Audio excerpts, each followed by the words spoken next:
Bienvenue à tous, vous trouverez dans cette vidéo une méditation guidée selon les techniques et les enseignements donnés par Paramahansa Yogananda. Ces enseignements sont basés sur des vérités universelles et n'appartiennent à aucune religion en particulier. La tradition yogique dont ils sont issus les met au service de l'humanité tout entière. Si vous voulez profiter pleinement de cette expérience, prenez le temps de passer par chacune des techniques guidées ici. Elles permettent tout ensemble de mieux goûter à ce que l'on appelle l'état de méditation. Cette vidéo contient également une technique de préparation à la méditation appelée Yogoda, qui sert à la fois à nous recharger en énergie et à développer la perception de celle-ci. Pour apprendre cette technique, ouvrez la liste de lecture « Apprendre Yogoda ». Selon la tradition transmise par Yogananda, un chant précède immédiatement la méditation afin d'orienter nos pensées et nos sentiments vers une fréquence propice. Pour sauter cette introduction la prochaine fois ou pour aller directement au début de la méditation guidée, voyez les repères indiqués dans la description de la vidéo ou dans la barre de lecture.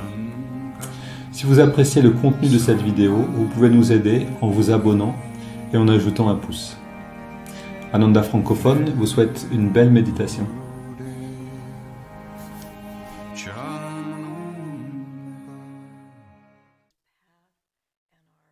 Progress along it really work, really happen. And so what Swami Kriyananda highlights is that Yogananda said the two most insidious things that we all have going on in our minds are absent-mindedness and fillers. And he said, taken one by one, you think, no big deal, I'm a little absent-minded, or I have a little, look at a magazine or whatever. But he said, it is a drip process. And he said, the drip is throughout the day, drip, drip, drip of what happens because our minds, we allow it to wander. We allow it to be absent-minded, and we just, look out the window and think, I wonder what's going on, and we remember things from the past, but there's no purpose to it. There's no purpose to it, and therefore it's subconscious, it's absent-mindedness. The mind is just wandering, and we allow it to do that, and it becomes a habit. The other part, the fillers, are the things that we then do, but they don't do anything for us. We think, I'll look through this magazine, or I'll get on the internet, or we all do it. And I think these things are one of the things that we should really think about and understand how to deal with, because we don't have just a magazine or turning on the radio or, looking around or whatever. We're interconnected and totally connected all the time. And so I think for all of us, we really want to look at our lives and say, how can I live this life in a way, because he says these energy seepages matter over days, months, years, and for your entire life. And they really take away from your spiritual life. It's a real big problem. So just keep in mind that those things are going on, and the answer to it, he said, live more interiorly. Take the time, and for all of us, in our time, we have to really be conscious about doing this because it's all so interconnected. And it's all fine if you don't, excuse me, if you don't want a spiritual life. Thank you. If you do want a spiritual life, then you need to take note of it. But he says, do things like think about your spine during the day, chant Om at the chakras, ending up here at the spiritual eye.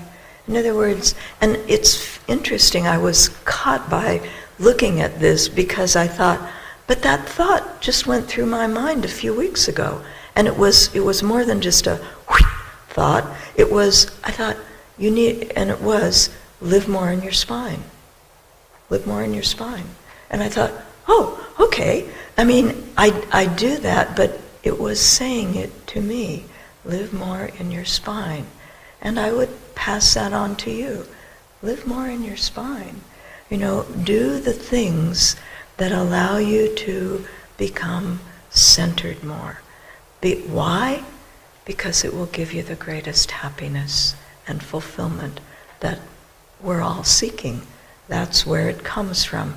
And how Yogananda phrases it in this Rubaiyat 31 is that he said, you reverse the energy flow in the nervous system from going outward into the senses, and you reverse it to the beginning of that nervous system and into the spine and brain.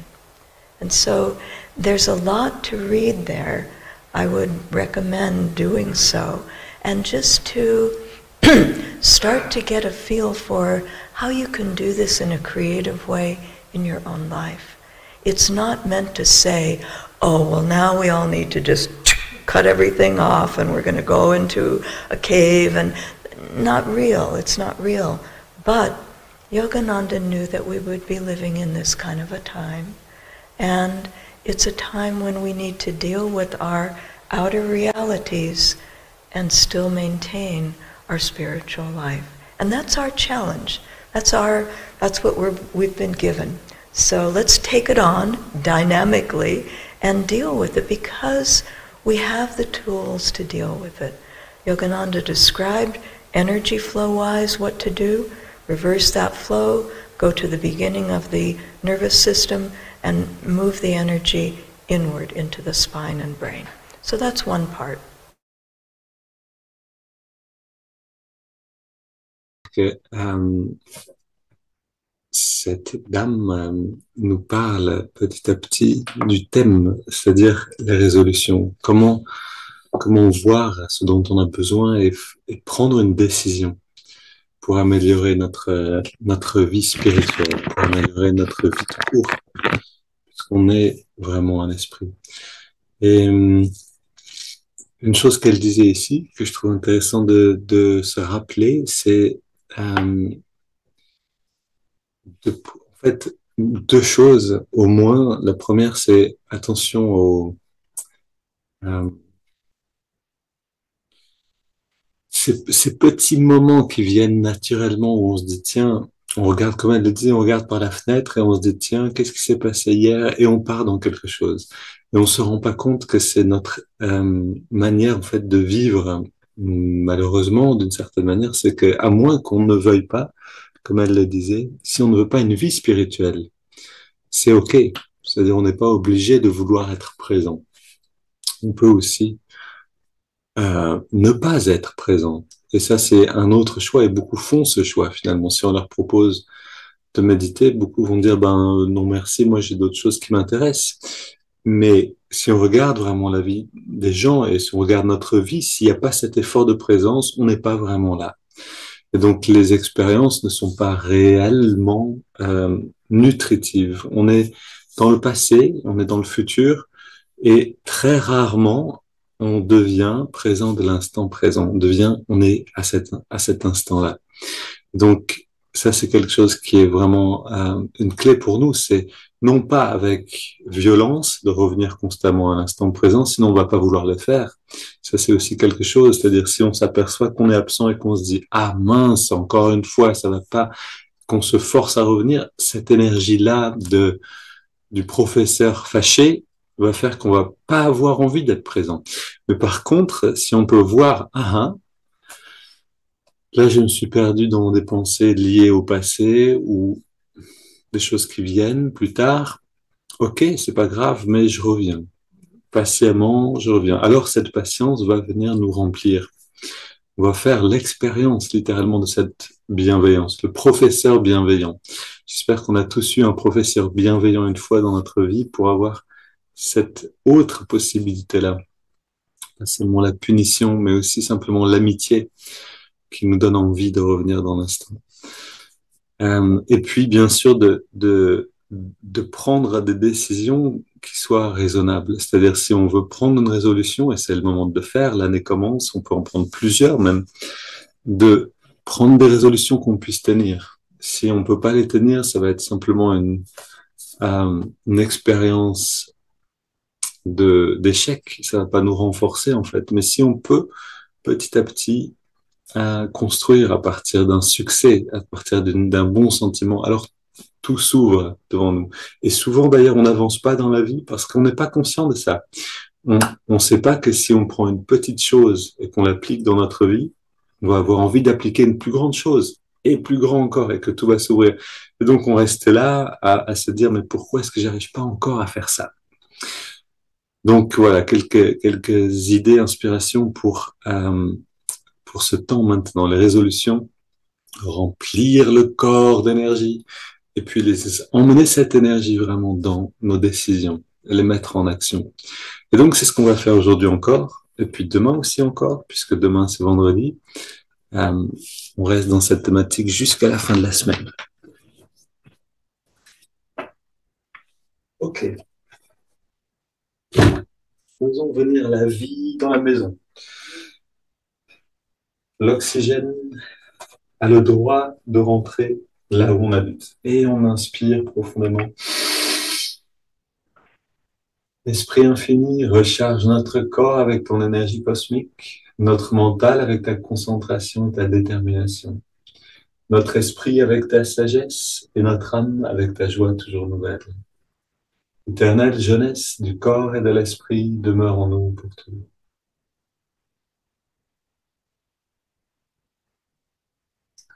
Allons-y, bras tendus devant, double inspire, on retend tous les muscles et on relâche. 3 mouvements et on continue. Pareil, pour les mollets, même chose, 3 mouvements, on peut jouer avec la respiration et la contraction en même temps pour faire rentrer consciemment l'énergie à l'intérieur.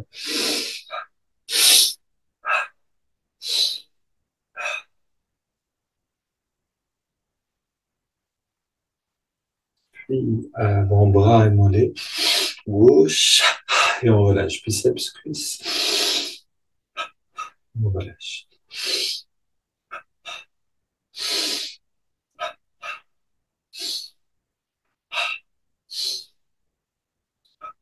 Change de côté.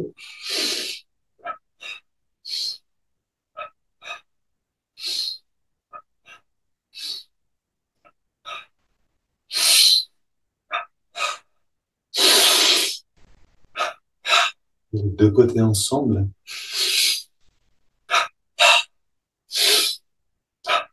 On prend à rentrer plus d'énergie en utilisant la volonté pour contracter plus fort. Non pas violemment, sinon on va se faire mal, mais progressivement de plus en plus fort. Fesse gauche, poitrine gauche et à droite.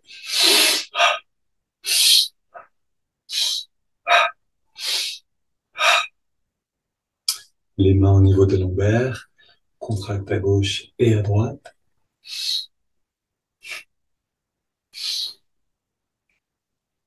Milieu du dos. Vous faites ça dans un supermarché, ça donne une drôle de situation. Les gens pensent que vous dansez un peu bizarrement. Maintenant, au niveau des omoplates.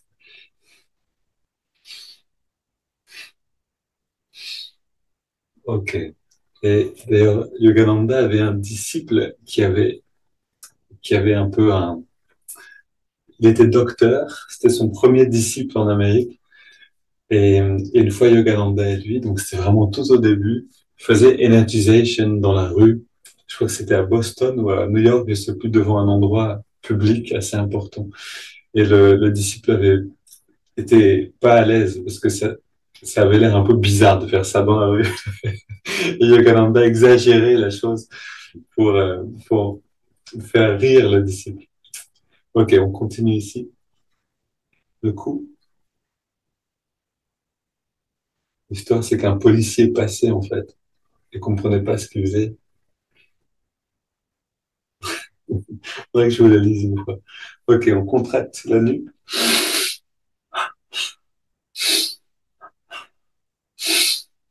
Le cou, petit cercle dans les deux sens. On relâche le cou, grand cercle détendu. Bras vers le sol, poing fermé.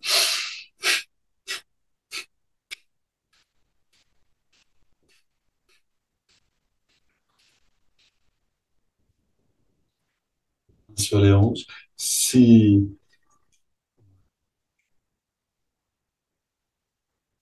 je pense que tout va bien avec la vidéo, si vous ne me voyez pas, vous pouvez me dire, hein, quelquefois ça arrive. Okay, on pousse vers la gauche et vers la droite.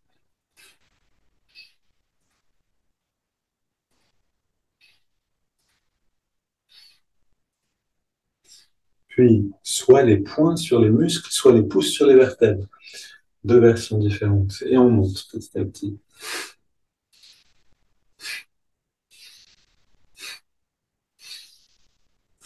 Bras tendus vers l'avant.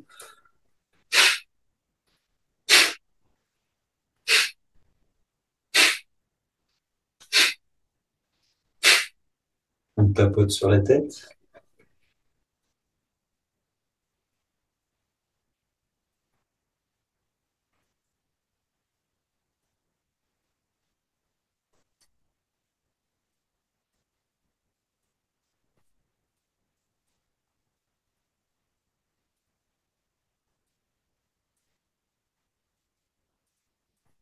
On masse profondément. Ok, on ouvre le passage dans la nuque. Et on aspire l'énergie à l'intérieur. Comme quand on boit quelque chose à la paille, on fait rentrer tout ça. Le prana vient dedans. Ok, contracte les biceps à gauche et à droite.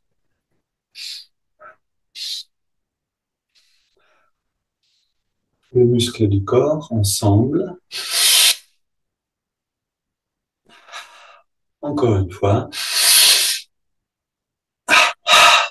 Puis on contracte le pied gauche jusqu'au maximum et on relâche. Pied droit et on relâche. Le mollet gauche, mollet droit, cuisse gauche, cuisse droite, fesse gauche, fesse droite, bas du ventre, haut du ventre, avant-bras gauche, avant-bras droit, biceps gauche, droit, poitrine à gauche et à droite, le cou à gauche, à droite, devant et la nuque.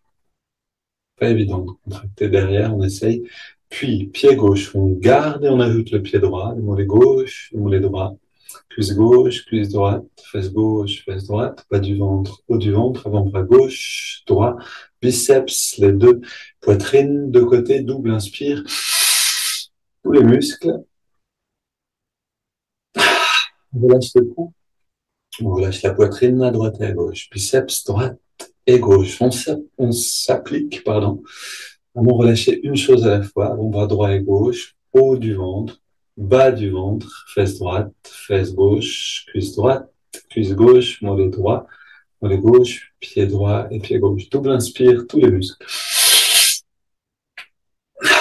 Encore une fois. Ok, on se détend un instant. On inspire.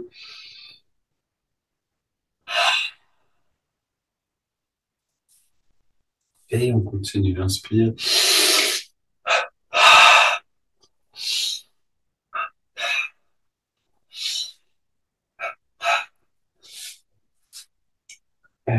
Écarteur ou élastique.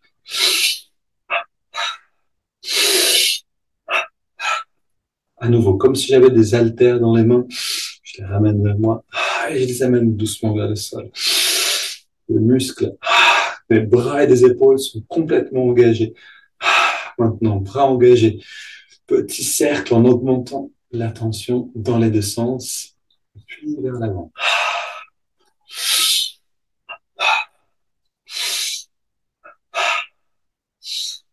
Ok, on ouvre et on ferme avec vigueur.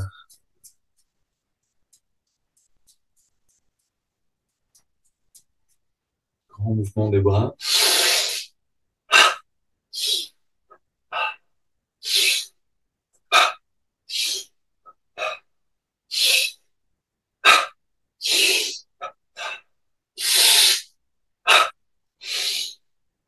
Voilà, celui-là, j'ai l'habitude de le faire 4 fois. Vous pouvez le faire comme vous voulez. Ok. Continue avec 3. Latéral.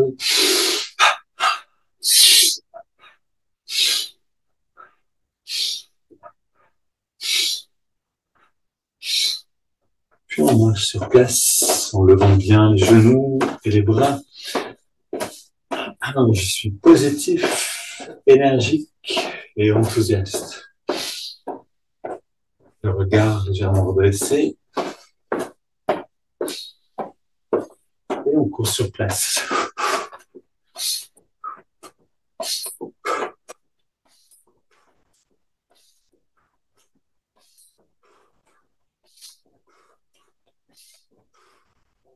Pied gauche devant. On engage tous les muscles. Droit devant.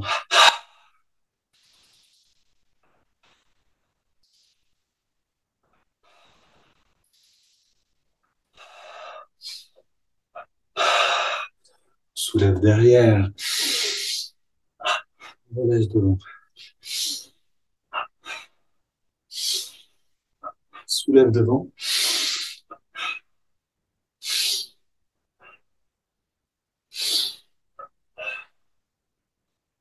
Une grande inspire. On vide les poumons et on reste à vide. On rentre le ventre.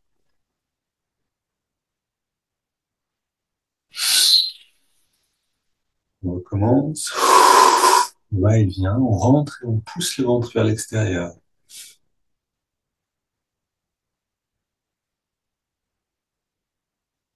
Encore une fois.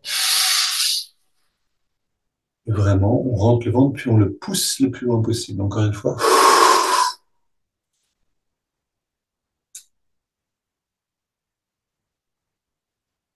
Ok. Bras tendu.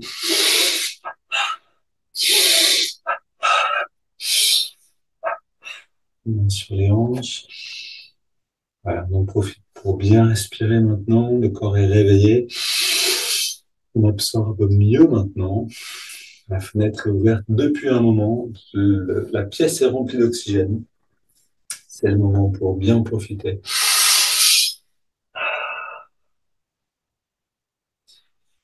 Grand cercle, jambes tendues.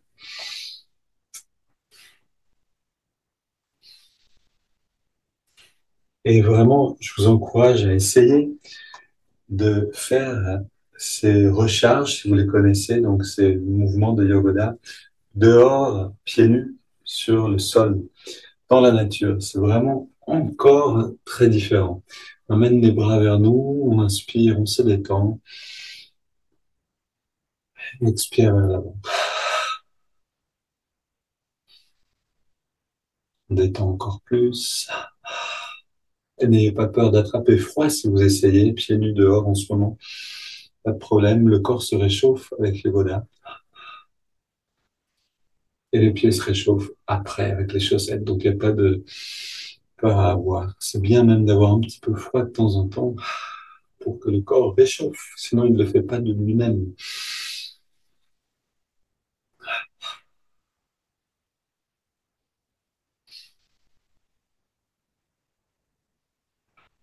Ok, dernière. Et on rayonne avec un home de gratitude. Oh.